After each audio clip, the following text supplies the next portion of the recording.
Hello, welcome to Salt City Knits. I am Emily, and this is a podcast all about my making life. And it has been a long time since I recorded a podcast. And Vlogmas was supposed to happen, so I'll update you on all of that as we get rolling. But you can find me as Salt City Knits and Yarnbrary pretty much everywhere on Instagram. My website's yarnbrary.com, and I'm Salt City Knits on Ravelry, where you can find all of my patterns. So thank you so much for joining me today. Today I am mostly going to focus on what I have made for Christmas gifts, which is why I'm down in my sewing room, my craft room, and hopefully the lighting works out okay. I'm hiding away so that my family doesn't hear all of this. But first, a little bit of an update.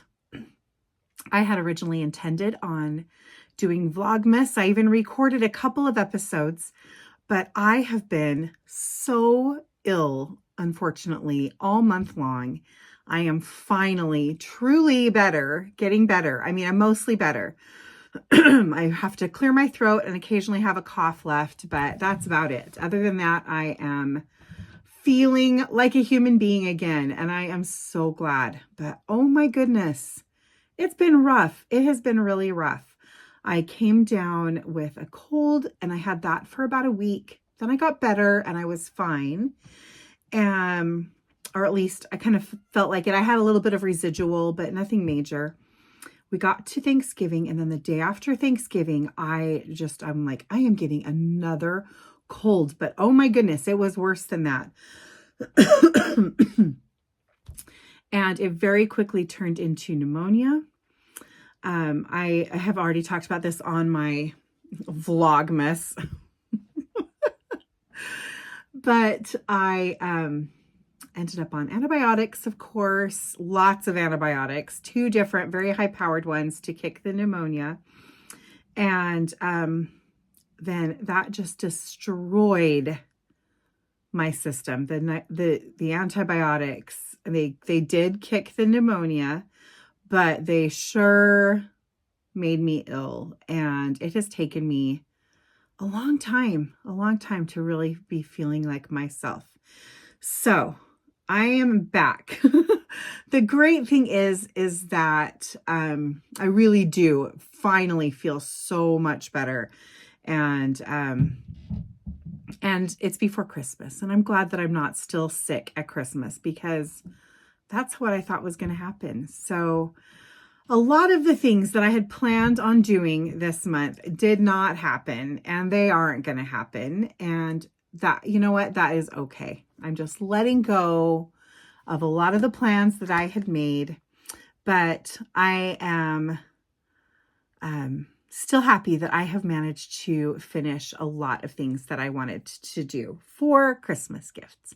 So I'm excited to share some of these projects with you. Well, all of these projects with you. And then I have some really fun shop news at the end. So let's just go ahead. So first off, I wanted to do the Christmas socks recap, because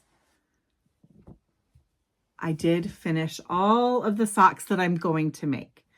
In the end, I have decided not to make socks for Richard and I. And I'm totally great with that. So instead of 10 pair, I did 8 pair. And so I'm going to show them to you from, let's go youngest to oldest. I made this little pair for my grandson. Aren't they so cute? He's 1.5 years old, and I used 44 stitches. My stitch count is 44 stitches for that. So here, let's see if I can get those to, I was worried this was going to be the case. Our lighting is a little strange down here, so it doesn't want to focus. I give up. So we'll hold it back here. But these cute little pair, I used 44 stitches for these socks, and I have tried them on him. He was awake, but he won't remember. But my daughter hasn't seen them, so they fit him really well. And they just turned out so cute. So 44 stitches around. I knit 15 rounds. Yeah, 15 rounds for the cuff. And then I just followed the stripes. I did 2 of the stripes for the leg. And I did 22 rows for the heel flap. And then, yeah, just worked the rest of the sock. And they turned out so cute. So I think they're darling. And you know, I said I was going to do these in age order. I'm lying. I'm going to do them in families. So these are his dad's socks. And so I used the leftovers of the yarn for his dad, from his dad's socks, to make these. What was funny is I had just a little, about a ball about that big. It was less than 20 grams of this left. And I didn't realize it when I started knitting. I knit these first 2 stripes, and then I cut it, and then I did my heel flap and turn. And then I started knitting again, and I got through this stripe and realized that was the end of a remnant of the ball of yarn.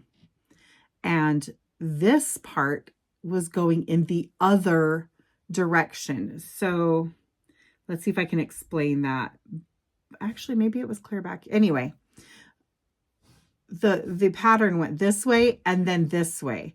And so when I did the second sock, I had to break the yarn a couple different times to get the get them to match.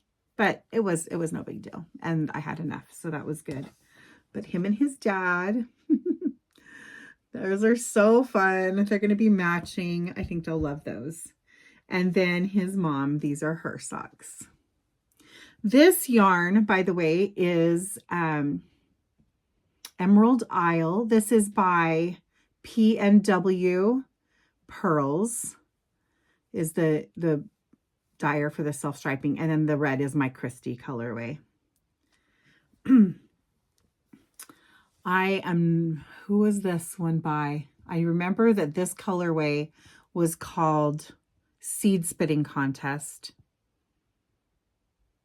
I do have it back in a previous episode. I'll go back and look and see if I can find the dyer for this to put it in the show notes.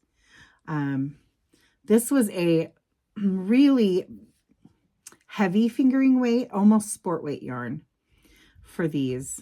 And so I think these ended up turning out a little bit big, but I think I usually make this daughter's socks a little bit too, she has wide feet. So I think that these will fit her really well. And I used my Seuss colorway for the heels, toes, and cuffs on that.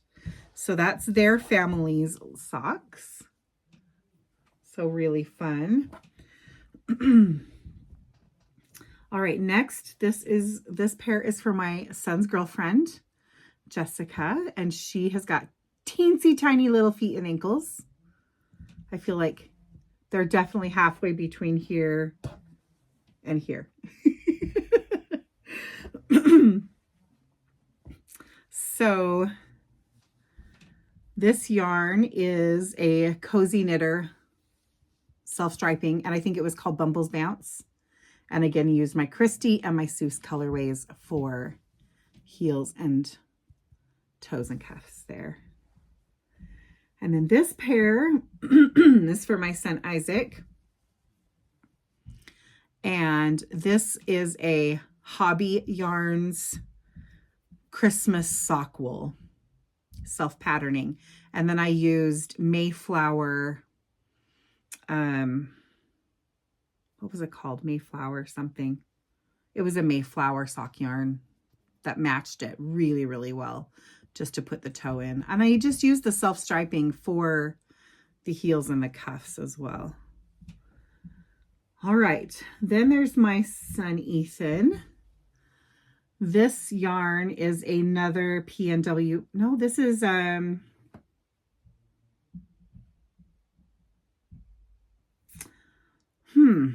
now I'm trying to remember. I think this was Timber Yarns, but I will have to look it up. But it's I think it was called Yule Log. And I used my Christie and my Tolkien colorways for heels, toes, and cuffs for that. And then for his wife, Tannen, I have this pair, and this was Twinkly Knits, and it was called Elf Got a Paper Cut. And this red, which is a really orangey red, was a mini that I just had laying around, and then my Seuss colorway for the heel.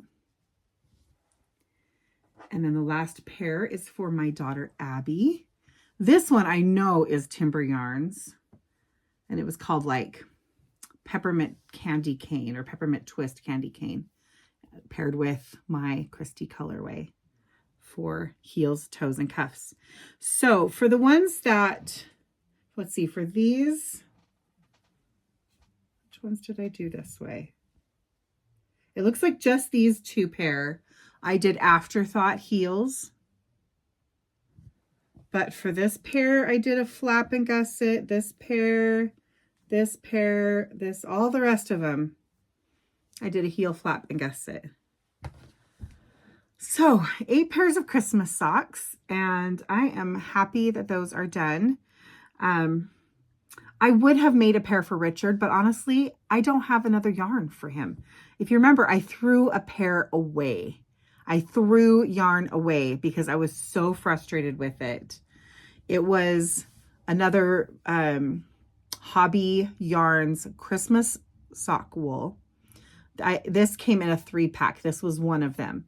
The first one I used last year to make Richard Christmas socks, so he can wear those this year. Then I made this one, and then the third one, it was horrible. It was awful. It was supposedly self-patterning. It was just a mess, and I was so sick of it that I threw it away. And I know so many people were offended by that, but it felt so good. So I just don't have the only other, like, yeah, I just don't have any other stuff. And it's okay because we're now getting to the point. What's today? The 20th. I don't want to cast on another Christmas present today. If I were to do that, it wouldn't be surprising, but I don't think I'm going to do that. So that is all good. But what I did make for Richard was a scarf.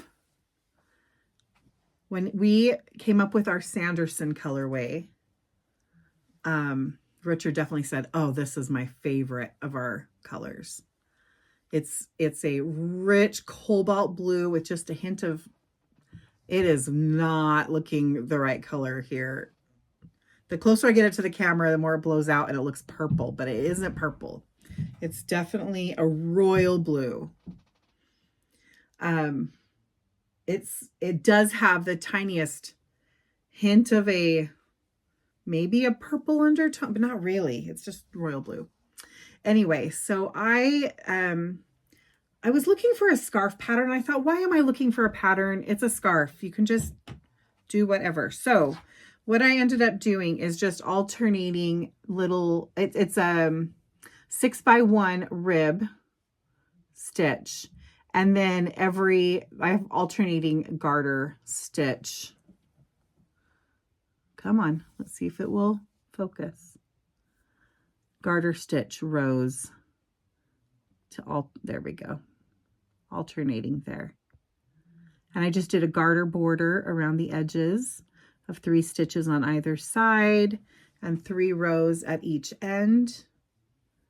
And I think it's going to be really nice. It's funny because I have made Richard a few different hats, but he doesn't really wear hats. And then the other day I was thinking, you know what he wears? He wears a scarf. He has one scarf that he has had our entire marriage, and he wears it fairly often. I thought, why have I never made him a scarf? It's because scarves are kind of boring for men. Is that bad to say? It's just not my favorite thing. I just hadn't really thought of it. And all of a sudden I'm like, that is brilliant. So I think he's going to be surprised by this, but knowing my husband, he's probably figured out that I made him something. So I tried to keep it hidden, but he did see me ball up this yarn, and then he's never seen me knitting with it. So it's very possible he's made that connection.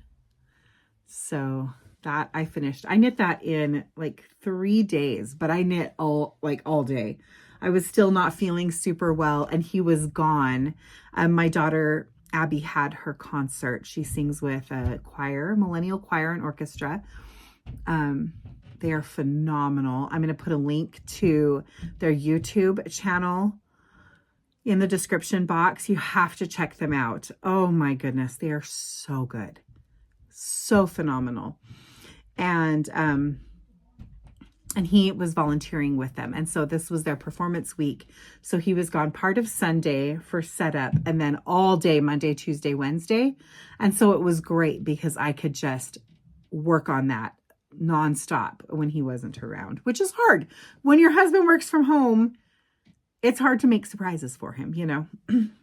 So I also made this for Adam, and I've shown this before, but this is just, again, a review of Christmas gifts. For my grandson, I used the Peanut Vest pattern by Tin Can Knits, but I changed out and didn't do the color work in that pattern. I just used one card from the Winter Doodle deck, and I knit this in our colorway Elliot and our colorway Parchment. And it's a DK weight pattern, but I used fingering weight yarn held double, and it worked so well. And I think this is going to be absolutely adorable on him. I cannot wait to see it on him. It's going to be a tiny bit big, I think, which is perfect because that's what you want with a little one. And then I thought, you know what? I have a little bit of extra time. So look what I made. I made this cute little sheepy. He's a very derpy little sheep. This is the Ba pattern by Susan B. Anderson.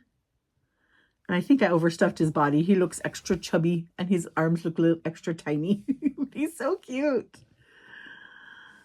This is also I think this calls for fingering weight yarn. Maybe it called for sport weight.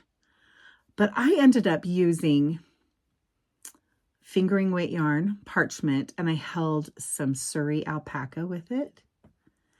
And I really like that little bit of fuzz that it gave him. And then with his face, I did keep the alpaca when I did his face, the Surrey with it, but I did it with his little hands and feet.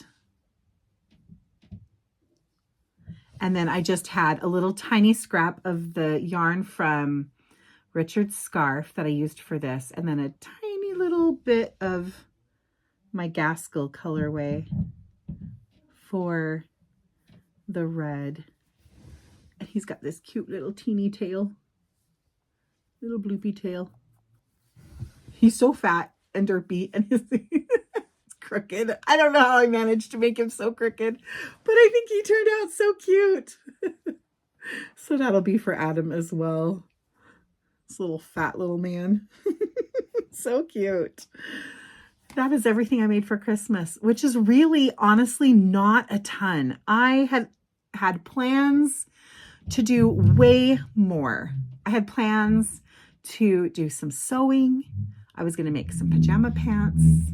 I was going to make Abby a dress.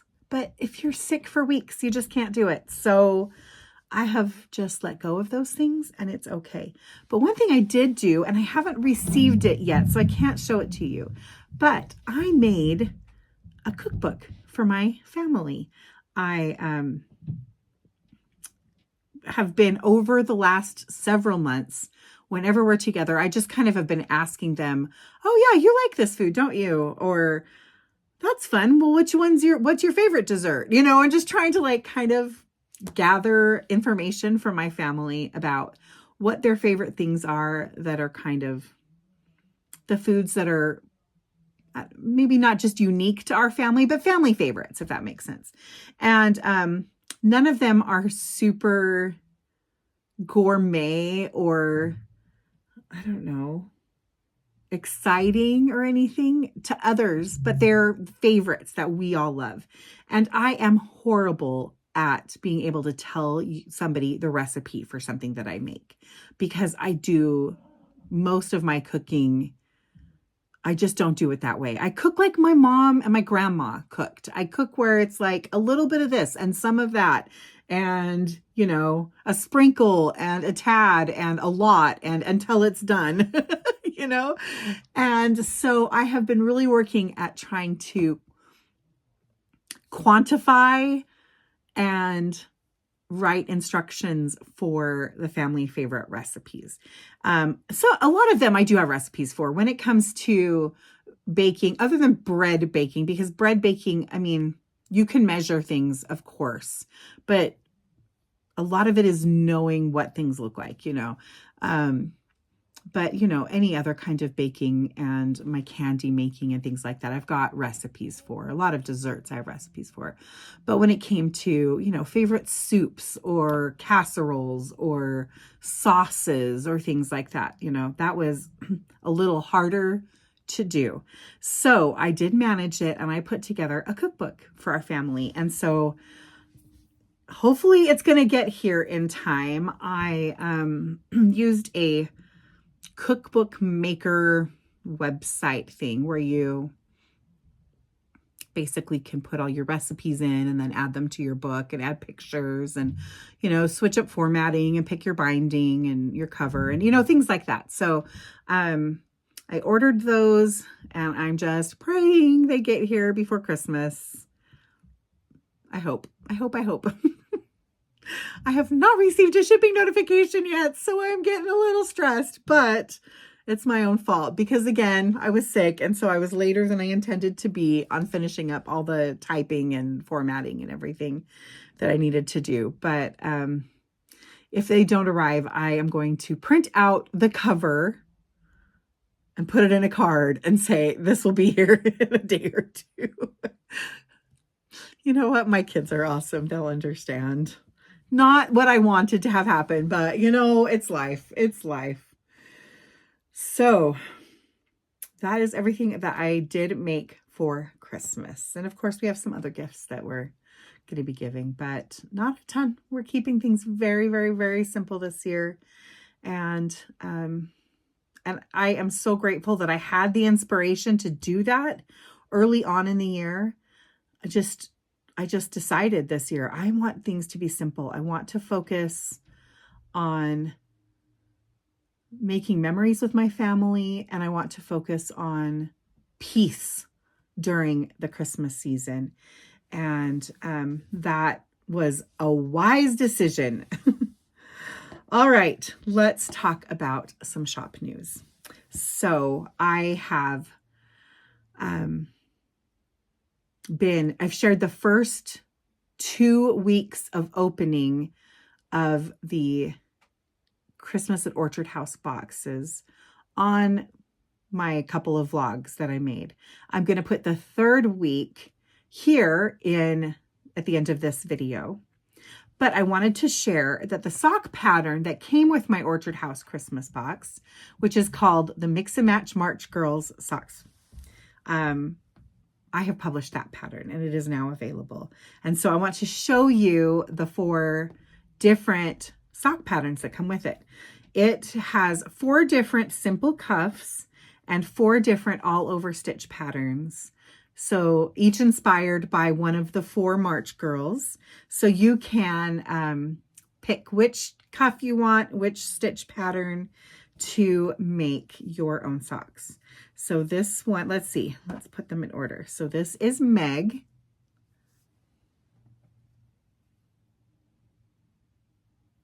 It's a 1x1 rib. And then this really pretty lace in columns. There we go, that's Meg. This is Joe. The 2x2 rib with this really pretty texture stitch. Oh, and I should say, I used our Humperdinck sock set to knit this one. And I used Bronte and Gaskell to knit that one. This is Beth.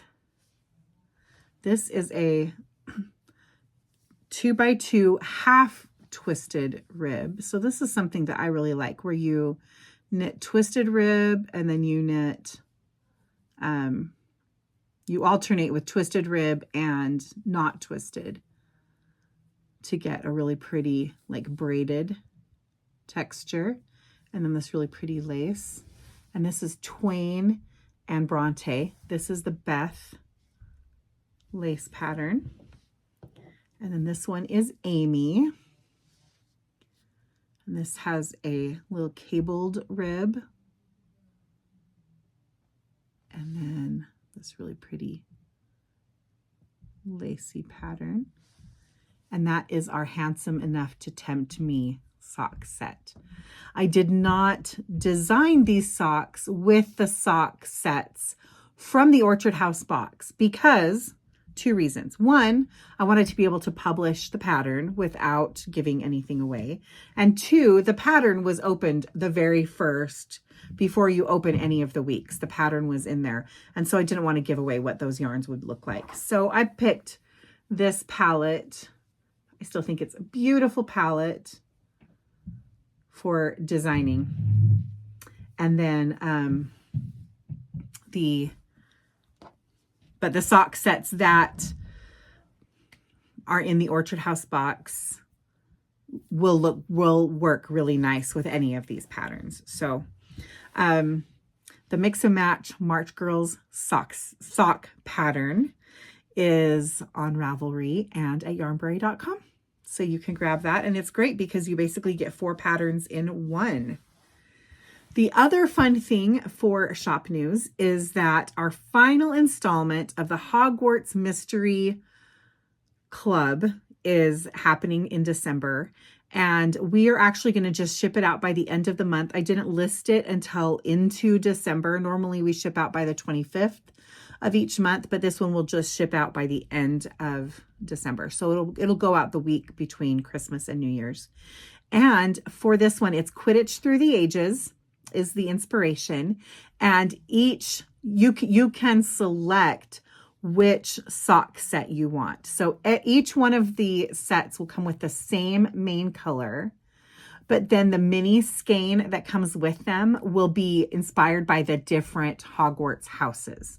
So you can select whether you want the Gryffindor, Hufflepuff, Ravenclaw, or Slytherin set, or be like some of people who have been ordering all 4 or multiples, so they can do Hufflepuff for them and Ravenclaw for their husband, or whatever you want to do. So that is for sale right now. And then that will close out our Hogwarts Library Mystery Club. We're going to have 2 new clubs coming in the new year.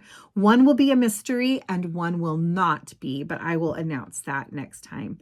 And I have to say, I am sorry, I am behind because I owe you guys 2 things. One, I owe drawing prizes for our Friends That Craft Together make along, and I owe a winner our pink yarn that we were going to name, and I just haven't done it because I've been sick. So I will be doing those on our next episode as well, so bear with me. Thank you for your patience, and thanks. So many people have reached out and said, I hope you're doing well, because they've noticed I haven't been around. Thank you. I really appreciate it. It has been nice to know that, I've been missed. And I'm glad to be back. So I will be recording again next week, barring anything crazy, and we'll draw for those 2 prizes. I'll announce what our new clubs are going to be for the new year, and be back with some more information about my sweater and my sweater pattern too. So new things coming up. Until then, I hope that all of you who celebrate Christmas have just the most joyful, beautiful Christmas, and that whatever you're doing, you get to spend lots of time with the people that you love, and hopefully lots of time with your favorite crafting. And I'll talk to you again very soon. Thanks. Bye-bye.